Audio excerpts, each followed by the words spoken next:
Pengerusi bercakap, Yang Berhormat dengar. Baik, dengar ya. Dengar. Usulannya perintah saya untuk menarik sedemikian. Saya tidak minta Yang Berhormat untuk memberi penjelasan. Faham? Faham? Dan dengan itu Yang Berhormat tarik balik. Ya, saya tarik balik. Cuma segelintir. Dan saya berasa kesal sebab kawan-kawan sebelah sana tu semasa kempen di Negeri Sembilan, Melayu, Islam.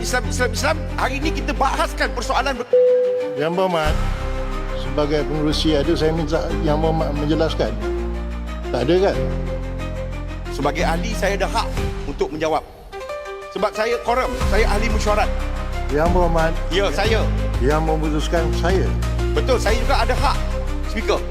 Yang menentukan hak Yang Berhormat saya. Dalam buku peraturan ada saya untuk menjawab. Tak ada Yang Berhormat, buka lah buku biru ni. Yang mana satu?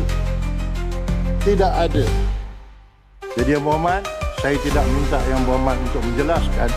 Saya hanya perintahkan menarik balik berkaitan isu ras dan agama. Itu keputusan saya. Saya menanti keputusan Yang Berhormat untuk tarik balik sebagai rekod di dalam. Ya, segelintir orang Melayu dan juga orang Islam.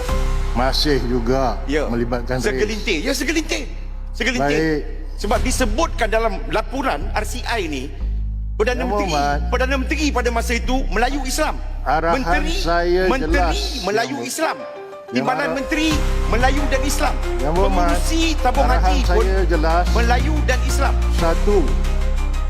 Ya, saya tarik balik, tapi saya nak perbetulkan. Dua. Bukan keseluruhan, tapi segelintir Melayu Tiga dan Yang Islam. Berhormat, kalau saya putuskan tiga, saya akan jatuh hukum dan perintah Yang Berhormat keluar.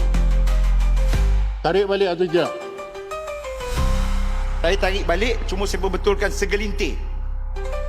Duduk Yang Berhormat. Sebelum saya jatuh perintah, dalam otak saya mikirkan bukan satu hari. Jadi saya nak Yang Berhormat dan Yang Berhormat yang lain. Ingat ya, 36 dan 37.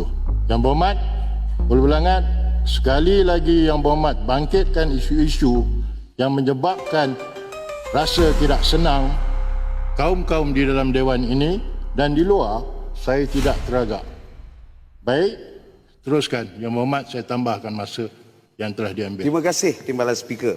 Terima kasih. Saya percaya